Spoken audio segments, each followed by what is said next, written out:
Mario Labat and welcome to Heads Up, a business-oriented show where we feature businessmen, promising entrepreneurs, young and seasoned managers, executives, CEOs, and those who possess the gravitas to become business leaders in their community and workplace respectively.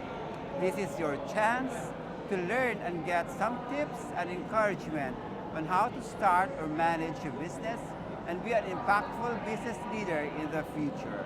Right now, we are here in the Okada for the first Philippine Sport Expo.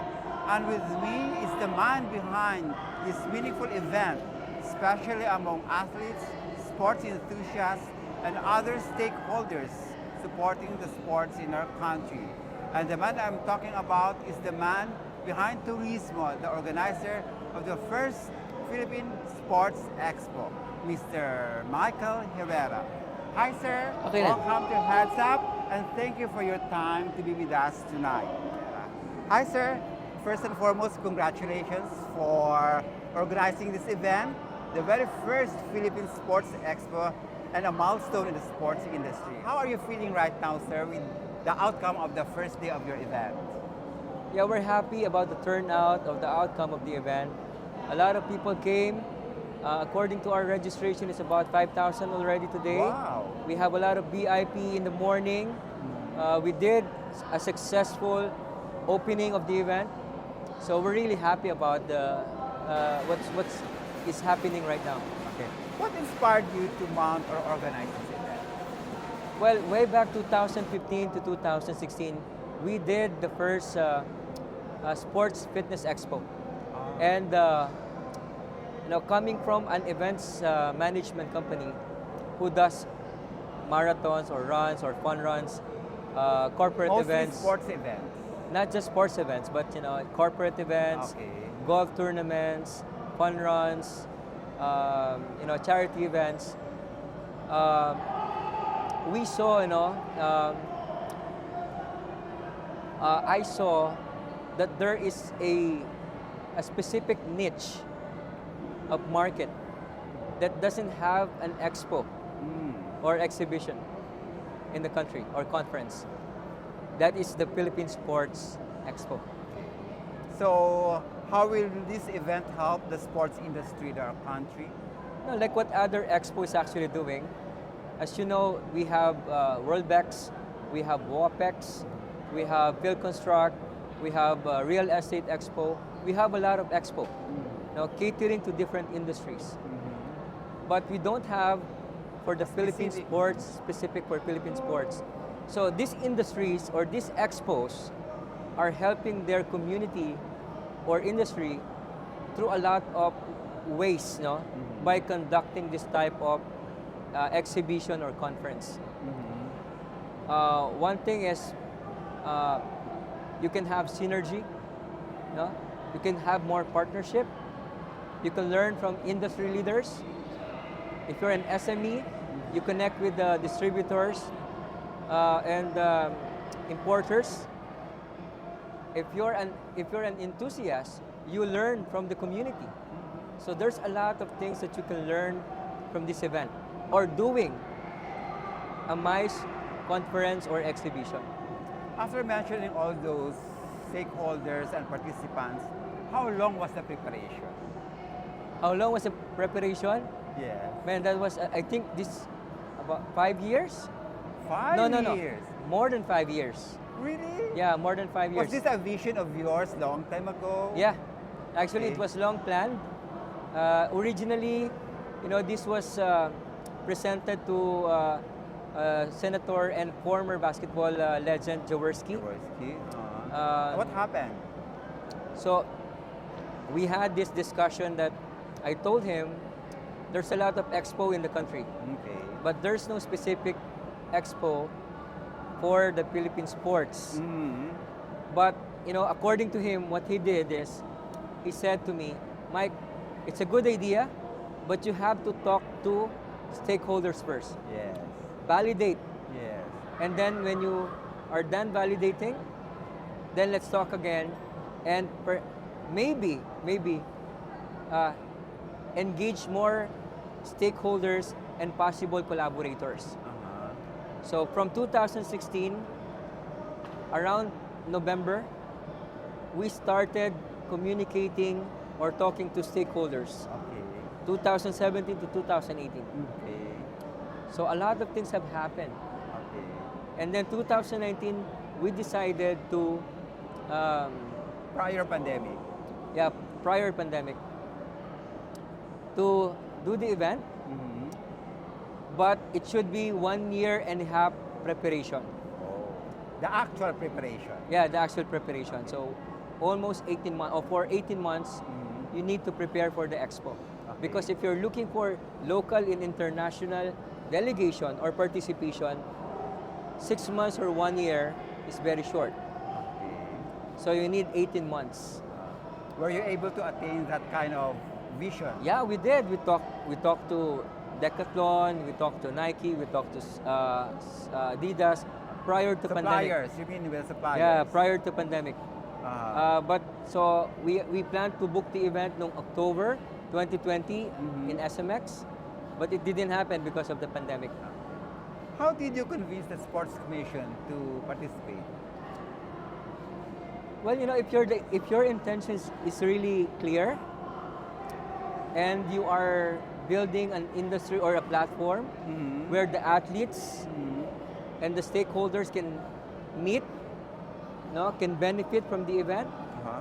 No, while I'm assuming, no, it's an easy decision for the Philippine Sports Commission to do that, because their mandate is to support athletes and NSAs. Uh-huh. So it's an easy come on for them to jump in and be part of the expo. So we presume that all sports are covered or just selected? No, we want to cover, you know, all NSA Okay. as much as possible. But you know, the venue here in Okada can really Cover it yeah, certain out. yeah. You can really put, you know, 109 to 110 booths here. Uh-huh. So we have to divide the number of booths allocated to NSA, to brands, to government, Uh-huh. and to other private sector. What was the biggest challenge when you decided to put up this event? And you were able to resolve it? Actually, money. Oh. No? Because, like I said, we already planned this since 2016. Uh-huh. So we know what to do. And, you know, going around, talking to a lot of stakeholders, you will also learn from them. Mm-hmm. And being also an event organizer, you really know what to do Okay. in terms of organizing this type of event.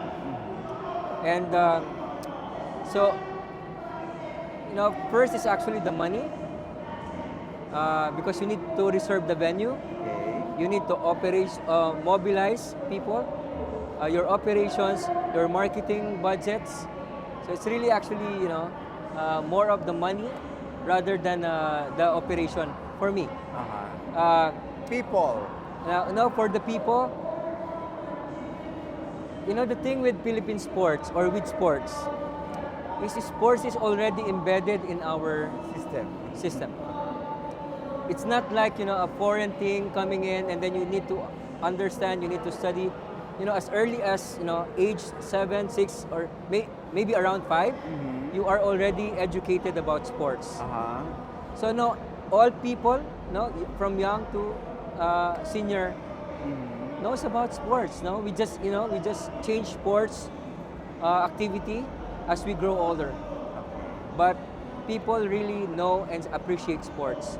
So for, you know, when presenting this to NSA, presenting it to brands, presenting it to the government, It was easier. it was easier. Okay. Uh-huh. It was easier. What is exactly is the ultimate goal of this expo? Well, to really create a platform where all the sports stakeholders can really gather together, no? It's like a feel-good event every year, Uh-huh. or semi-annual event, no? Where everybody from the sports legends, icons, to the new ones, to the incoming, and now the enthusiasts, the business people, the brands, and the government can work together maybe help the NSA fundraise, maybe help our athletes, diba? Maybe help our government craft better laws in terms of supporting our athletes, and perhaps also allowing brands to participate in sports development. Okay. So this is what actually the intention of the And it's event. happening right now. And it's happening right now. Okay. See, we have esports, we have the sports demonstration, we have, I just learned that one NSA was able to get around 7 potential sponsors for their association in this event. So, so we're happy about it, no? We're happy about it. Sir, before this event, or before you plan this event, how active were you in supporting sports? Well, I started actually in my sports when I was young. What sport? Were you an athlete before? I'm not sure if you can consider Jolen as a sportsman. Or Loksong Batuan. Yeah, right. But when I was in elementary, I do like intramurals, right? Yes. So I do runs. I won second placer, and then In Metro Manila. That's in yeah, Metro. in my school. Okay. Going to high school, I learned about arnis Oh. and aikido, and college billiard. But I still do aikido. Aikido that time. So, like I said, it's really part of our system. But when did you start to be involved in national sports? Never. I never. Never. This is the very first time. This is the first time. How do you know? And How- we're just lucky actually, to really have good friends in the industry who can understand. And also, I believe is, if you put your mind and soul together and you pray for it, there's God who listen. He will introduce you to these people. How frequent will this be? Your plans? Well, we cannot really say how frequent it is. Once but, a year? But what we have right now in the schedule is we will have Philippine Sports Expo in Baguio on Actually, December. I'll ask you on that. Yeah. Are you planning to go around Yeah. and put up a sports expo So we will everywhere? have Philippine Sports Expo in Baguio. Okay. Target date is 15 to 17. And another expo in 2024 on March, Okay. around 24 to 26 of March next year, 2024. And another event here in Manila, in Pasay City. How about other provinces aside from Baguio? Yeah, we will have Baguio in December. We will have March in Cebu. Cebu? And going back to Manila Okay. in June. So technically not just one event a year. In a year. Maybe 3 or 4 events in a year. You must be fully loaded financially for that. Well, yeah, I think so. I think so. You're ready. Yeah. Yes. Yeah. Now, what do you think is the biggest problem confronting the sports community right now? Maybe lack of support. From the government? Maybe not just lack of support. Support from what sector? Maybe we can put it this way. Maybe lack of resources Okay. that is being allocated to sports by the government, and Laws. How about laws and I'm not sure about the laws right now, but the brands, maybe the access of brands to our athletes and NSAs. That's the reason why we're doing this event. Precisely why, to have more engagement, to have more meet and greet, learn the athletes, learn the NSA, meet the brands, craft good laws, and maybe better funding, and better relationship. Yeah. Yeah. With sports enthusiasts maybe. Yeah. And do you hope that with this event you can help address this problem or mitigate this problem? Yeah, that's what we're hoping for. Uh-huh. And we're seeing actually the effect right now. Uh-huh. A lot of brands and a lot of government agencies are now realizing that this is what the sports industry needs. Any politicians who participated in the opening? We have Senator Mig Subiri. Okay. We partner with the LGU of Parañaque. Oh, uh-huh. In fact, the wife of the mayor, Eric Olivares, was here this morning, and from the Pasay. government, yeah, Pasay, hopefully by tomorrow, Mayor Emmy Calixto, and yeah, we're willing to work with governments, politicians, because we want it to be inclusive. Okay. No, it can never be inclusive without the government, without the all politicians. stakeholders. All stakeholders. Yeah. If you're given a chance to advise the government related to sports, what would this be and why? What would this be and why? You know, I'm not all-knowing, but what I can say is,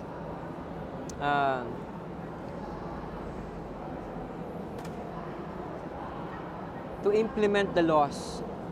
No? In a particular law? You know, in terms of corruption and perhaps... In sports, there's why? I know, I'm not saying that. Okay, but you know, just to really implement laws, the law, no, to make it more transparent and trustworthy, no, for the brands to come in and for the athletes to sustain their operation. Being the CEO of Tourismo, the organizing committee. The organizing company is Build.CX. Okay. What are your strengths as an event organizer? Perhaps, you know, personally, I can see opportunities and potential risk. And, you know, navigating through it, you can see, or you can somehow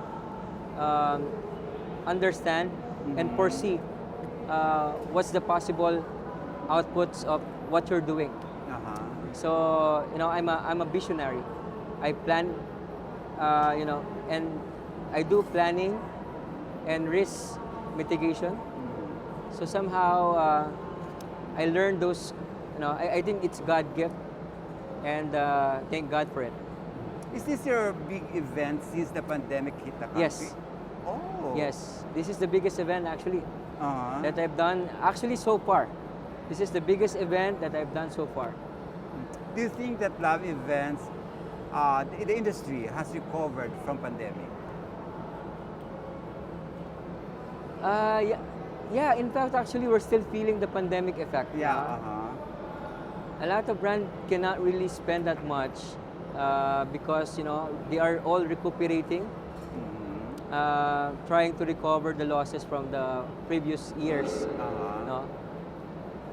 So it's not really pandemic proof, or no, it's. But the good thing there is, I think, you know, physical fitness, sports can really make you more healthy and prepared.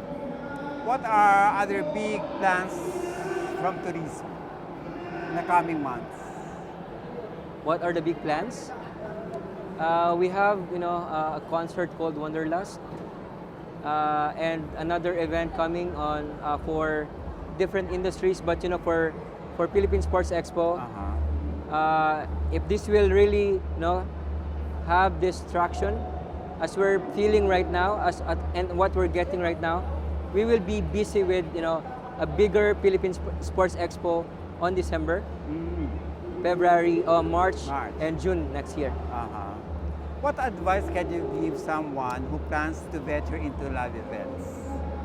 What can you advise someone who wants to venture into live events? Don't do it if you're not really into it, no. And if you're not, you know, strong-hearted individual, no. In this event, Really. No, I cried so many times. Really? Yeah. For this event alone? Yeah, doing this event, no, there's really feeling of being afraid of how it will turn out. Uh-huh. But as you can see, this is a very successful event. Uh-huh, yeah, it is. So this is also a learning curve for me. Okay. So you can replicate this type of process Uh-huh. in other events that you will do in the future. Uh-huh. Okay, but my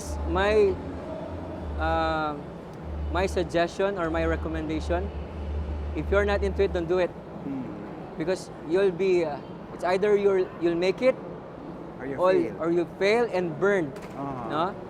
But for me, I'm not scared in failing. If I failed, it's a learning process. Stand up and move on. Yeah. What's the best thing you've learned mounting this event? Get good people, communicate well, and talk to God more, because believe me, even if you have good people, good connection, good network, without His intervention and without divine providence, you cannot do it.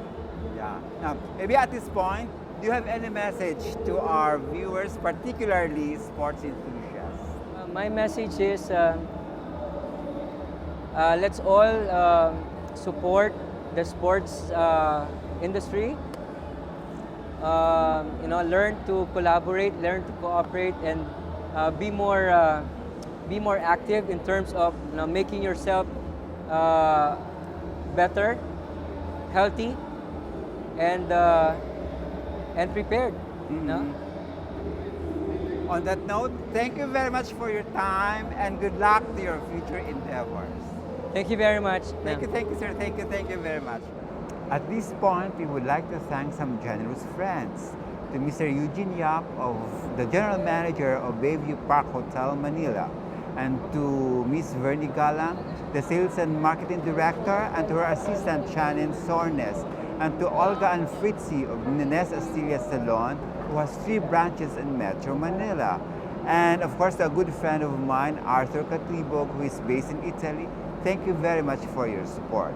Till next episode, as we bring you more encouraging and uplifting stories only here on Heads Up.